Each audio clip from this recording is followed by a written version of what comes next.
not only have I loved that man for just his values and the person he is, having the honor and the privilege to have our son work for him.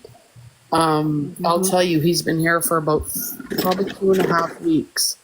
And what he's taught our son, there's only two. There's only him and Shane doing it. And I'll tell you, when I tell you our new jail, it's first of all, the actual verbiage is changed. They get corrected while they're building this. These are no longer called cells. They need to be addressed as suites. They are, if you, yeah, and obviously you can't because they won't allow you to take pictures or anything, which I respect. Our jail is literally being built like a hotel. They've got soothing colors in there. They've got floor or like roof to floor sunlight in that whole thing. They've got a pool hall that they're making. It heated floors. It is no joke. They're having a because there are quite a bit Aboriginal, sadly, that are being incarcerated here. They are like fine tuning with chefs to have all of their their meats. Like they are contracted to make sure that there's proper amounts of moose and deer and fish, and they are definitely taking a lot of consideration when they build this new facility. It is designed absolutely beautiful. Like the artwork on the side of it is breathtaking. It is absolutely mind blowing. It's a big project, boy. See, that's a step in the right direction, right? Having prisons that they're not that they're like they are prisons, but they're also a place of like rehabilitation, where they can heal and rehabilitate and find themselves again, right? For goodness sake, Thunder Bay needed a real eye opener. They needed the shit shaked out of their shorts. Let's keep it real. They weren't doing good things here. And this has been an ongoing thing for about 1.5 years building. And I go there every single day. And I'll tell you what is being built to try to help.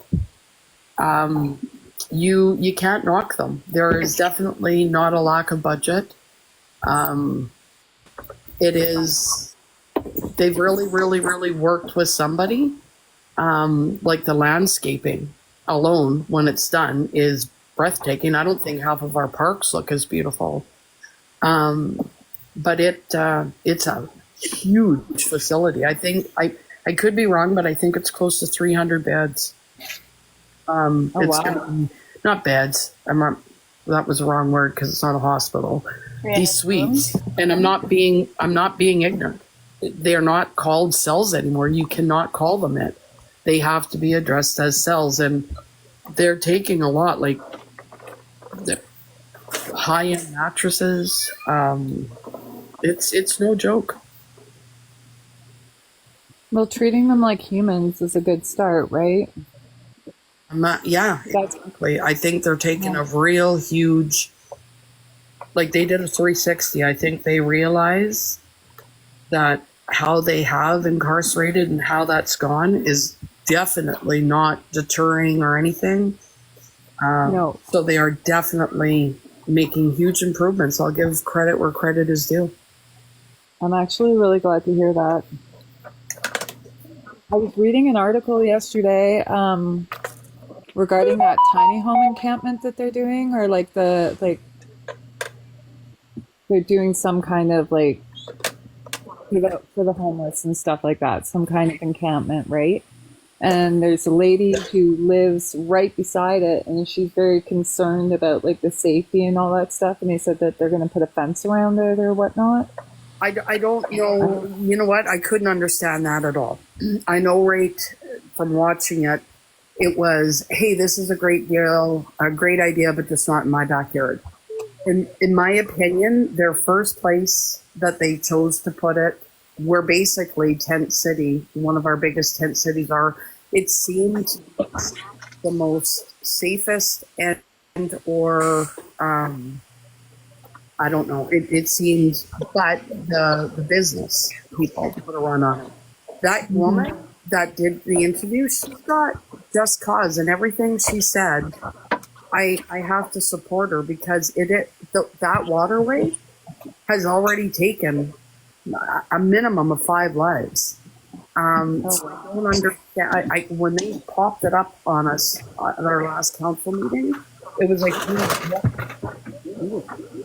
what the fuck are you doing? They are literally there every single day and night, whether it is winter and or summer, because they find a lot of comfort there. They find a lot of comfort along that waterway. And sadly, there has been too many tragedies. And for them to fence all of that in, I can now understand why it's $5 million to set it up, because that is a massive stretch. Like, it's a huge area that they're going to have to fence in. And it's not like, what are they going to do? Make it like a jail?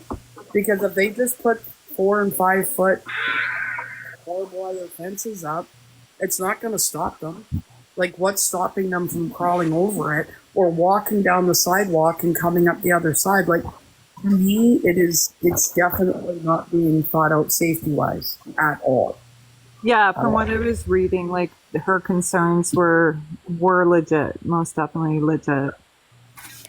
That poor woman, I have to say, because of the lack of mental health treatments and stuff we have, she has had a lot of incidents, like a lot. You know what I mean? Like, and as you can see, she's a little bit of an elderly woman too, and she wants the best. Like, she really does. She wants the best for these people. They deserve it.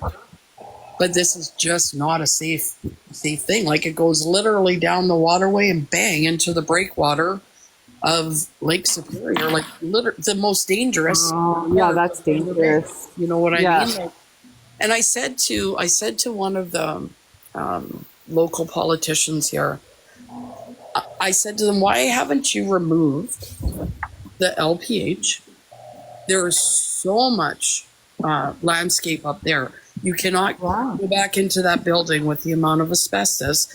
Why aren't you taking it down? Because you know what I mean? There's a great big open area that you could fulfill them, give them a lovely area, like, and they still have boulevard. Do you know what I mean? Which isn't dangerous. Like, it's not a deep, dangerous lake. It's a man-made one. I don't understand why they're not respecting and giving them that option, because it's gorgeous up there. It's not like they're far away.